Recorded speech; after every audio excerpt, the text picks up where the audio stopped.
Hi, my name is Paul Friedman. I founded the Marriage Foundation, and today's topic is how to be a better husband. And I'm going to ask you to not be defensive and to really pay attention, because I can help you. I started out as a divorce mediator, so I've seen it all. I've been saving marriages for decades. I know what's up. I know the differences between men and women. I know that the psychological approach doesn't work because it's so narrow. It doesn't really help. But I have information that can really help you become a better husband, and I'm going to share that with you. So let's start with why you got married in the first place and why your wife got married to you. So there's a compound reason. The big sort of overarching reason people get married is to be happier, right? Simplistic, but true. And then you got to go with what brings happiness. Now, I could give you a lot of mundane answers, but in the context of marriage, they are irrelevant. What really brings happiness to all of us, every single one of us, is unconditional love. Now, it's more difficult for men to experience love than it is for women. We're biologically restrained from that, where women, because of their biology, they're tapped into their heart. And I always use this example because I think it's funny. So let's pretend that you found out you were pregnant. You went to the doctor and he said, you know, I've got some interesting news for you. I don't know how it happened, but you're pregnant. Your first reaction would likely be, well, cut it out. Take it out of me. What the heck is going on here? Right? Okay. Or something along those lines.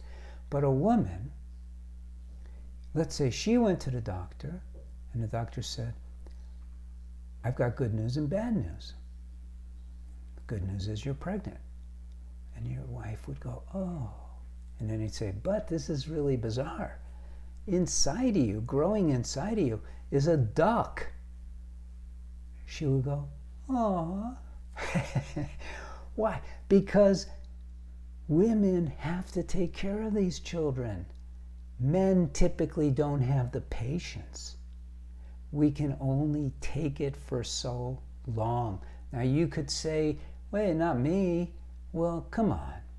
It's much more difficult for men to have the patience to nurture and care for someone who's not able to take care of themselves, especially our own kids. This is just the way it is. And there's a reason for it. We're not biologically designed to do that. So unconditional love is still what we wanted when we got married, and we turned to our wives for that. What did they turn to us for?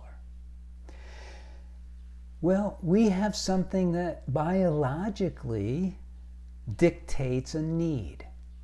They're not physically as strong. We have bodies. We have physical bodies. You just can't get away from that.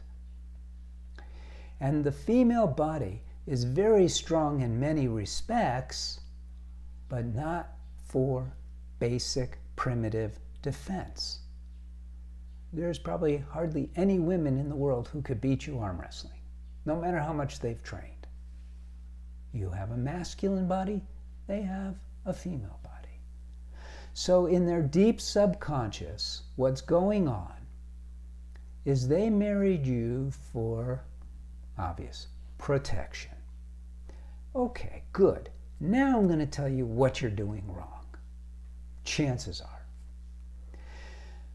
So imagine that you hired a bodyguard and Bruno's been with you for 20 years and you become friends, but he's your bodyguard. And one day you're walking down the street and he becomes overfamiliar with you. He takes out his gun. He goes, you know, I could easily blast you away. He's fired, man. There's no chance you're going to keep him around. So your wife married you for protection. You get mad at her for some ridiculous reason, your ego got poked, you don't like what she said, and you go, "Rrr." You just pulled out a gun.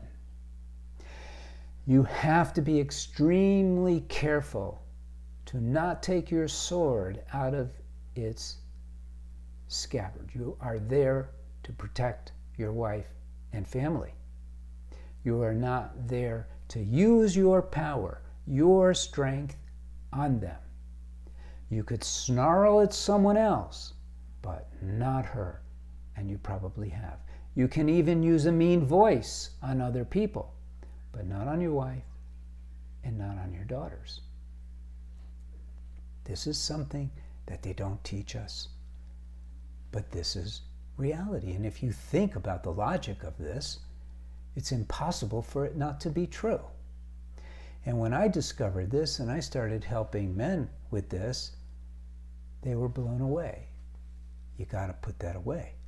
And it wouldn't hurt to bring it to the fore and have a discussion and say, I just learned this and I'm never going to do this again. And I'm sorry for the past. Now, it doesn't heal the past. One of the troubles with real life is that whatever damage we've done in the past remains. The good news is you have a whole new future. You know, and a lot of people go, well, that's not fair. I'm changing. I've changed. And I go, look, if you drive your car off the side of the cliff and you're 10 feet down in the first second and you go, oops, I made a mistake. I'm never going to do that again. It doesn't matter. That car's going to hit and the damage will be done. But it doesn't mean you shouldn't change your driving habits. You shouldn't change your habits in your marriage. So the first step, obviously, is to put away any kind of threatening anything from her point of view. You got to stop that. There is another aspect that you have to stop. And that is, and I call this overfamiliarity. What happens is, in every marriage, we start to relate to each other as if we're old friends, but not in a friendly way. We notice the flaws, we notice the mistakes, and we behave impolitely. We're rude, basically. We don't behave the way when we first started dating, and we were very attentive, very careful, very appreciative, smiled, complimented, and we stopped doing that. So you need to reverse that. You need to behave in a way that reflects that you now know more about her, the good stuff, and you want to take care of her because she married you for protection and you want to make her your princess, your queen.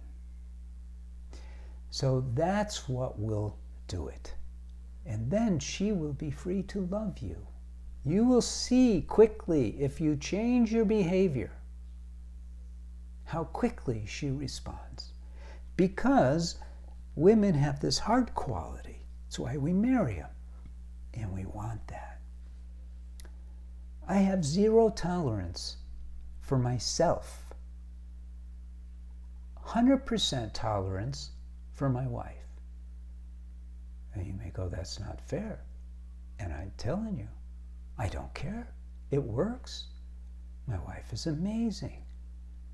She makes mistakes. She's emotional. I'm not. So she will sometimes fall into an emotional place and say something that I could take the wrong way, but I refuse to. I smile. I wait for it to pass. I'm not her judge. I'm her husband. Now look, a lot of men, I'm just going to be candid, wait too long before they start doing the research you're doing now. Their marriage is already falling apart. If that's the case for you, look at the Marriage Foundation's course for men. Look at it. Write to our counselors. The counselors, it's a free service, and they're not going to push anything on you that you don't need. And they're going to be honest with you about how well it may work in your situation. But we're a foundation. We're nonprofit.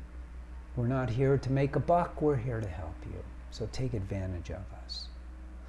So I hope I've given you some good ideas. You could subscribe to this. You could share it. You could look at the other videos and articles. You could like this. You could put in a comment. You could write to our counselors. It might be a good idea. And other than that, blessings to you, blessings to your wife, and blessings to your family.